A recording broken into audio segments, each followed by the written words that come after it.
দেখতেই পাচ্ছেন। চলুন এটা এবার তরকারিটা আমি ঢেলে নিয়ে আর আসছি। নমস্কার, আমি আবারও চলে এসেছি একটা রেসিপির সঙ্গে। আজ করব খাসির মাংসর পাতলা ঝোল। তো এই রেসিপিটা অনেকেই করেন, কিন্তু আমি যেভাবে করি সেটা আপনাদের সঙ্গে আজ শেয়ার করব বলে এসেছি। তো এখানে মাংসটা আছে, আর এখানে পেঁয়াজ, আদা রসুন বাটা আর টমেটো আছে, আর আলুটা আমি ভেজে নিয়েছি, সেটা দেখানো হয়নি। তো চলুন রান্নাটা শুরু করা যাক। এই আলু ভাজা তেলের মধ্যেই আমি পেঁয়াজটা দিয়ে দেব।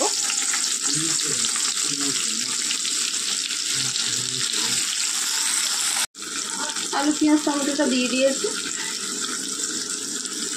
দিয়ে দেবো পরিমাণ মতো নুন।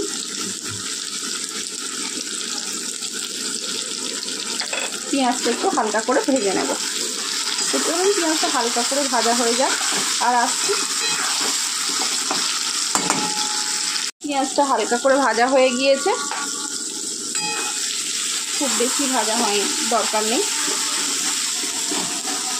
এবার দিয়ে দেবো পরিমাণ মতো আদা রসুন বাটা।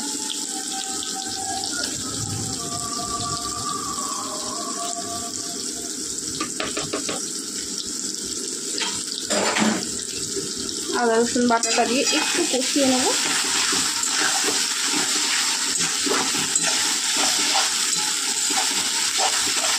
চলুন একটু কষিয়ে নিয়ে আসছি। আদা রসুনের কাঁচা গন্ধটা চলে গিয়েছে। এবার আমি একে একে গুঁড়ো মশলাগুলো দিয়ে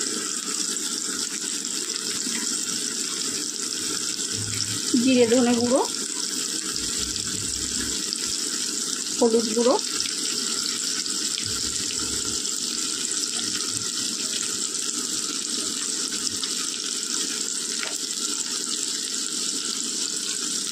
লঙ্কা গুঁড়ো,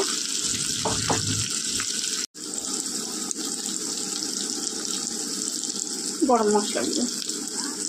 এবার এটা খুব ভালো করে কষিয়ে নেবো আমি।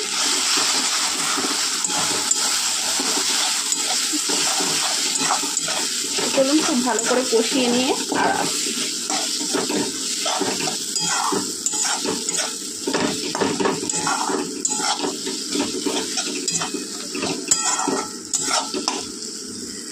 অল্প একটু জল দিয়ে দেবো।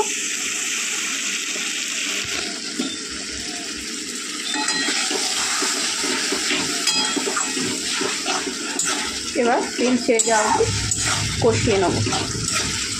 চলুন তেল ছেড়ে যাওয়া অবধি কষিয়ে নিয়ে আসছি। ভালো করে কষিয়ে নিয়েছি আমি। এবার মাটনটা দিয়ে দেবো।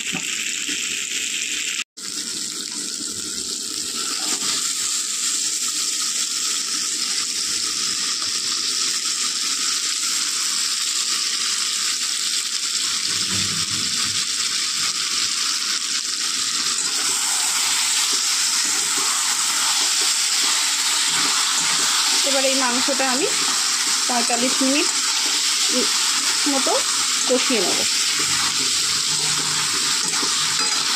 তো চলুন এভাবেই প্রথমে 5 মিনিট হাই হিটে কষিয়ে নেব, তারপরে আসছি। তো 5 মিনিট হয়ে গিয়েছে। এবার আমি গ্যাসটা আস্তে করে দিয়ে বাকি 40 মিনিট কষিয়ে নেব।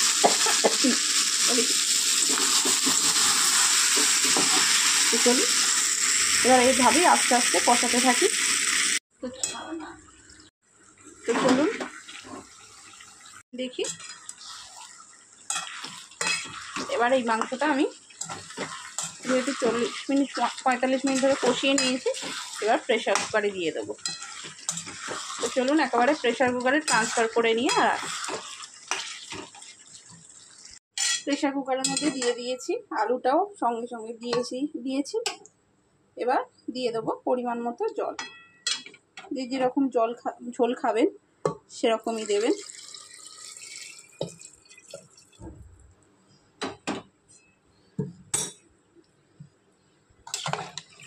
আমি আর জল দেব না। তো চলুন এবার এটা ঢাকনা বন্ধ করে বসিয়ে দিই। এই যে দিয়ে দিয়েছি প্রেশার কুকার। এবার 5টা সিটি দিয়ে আর নামিয়ে নেব। তো চলুন দেখে নিই 5টা সিটি দিয়ে, আর আমি 10 মিনিট রেখে দিয়েছিলাম গ্যাস বন্ধ করে। তো এবার চলুন তরকারিটা আমি ঢেলে নিই। এই যে আমার তরকারির ফাইনাল লুক দেখতেই পাচ্ছেন। চলুন এটা এবার তরকারিটা আমি ঢেলে নিই, ঢেলে নিয়ে আর রাখছি। তো তৈরি হয়ে গিয়েছে আমার লাল লাল মাটনের ঝোল। তো রেসিপিটা যদি ভালো লেগে থাকে অবশ্যই লাইক, শেয়ার অ্যান্ড সাবস্ক্রাইব করে দেবেন। আর রেসিপি সম্পর্কে কিছু জানার থাকলে অবশ্যই আমায় কমেন্ট করবেন, আমি তার রিপ্লাই দেবো। তো চলুন আজকের মতো টাটা, দেখা হবে অন্য কোনো দিন অন্য কোনো রেসিপির সঙ্গে।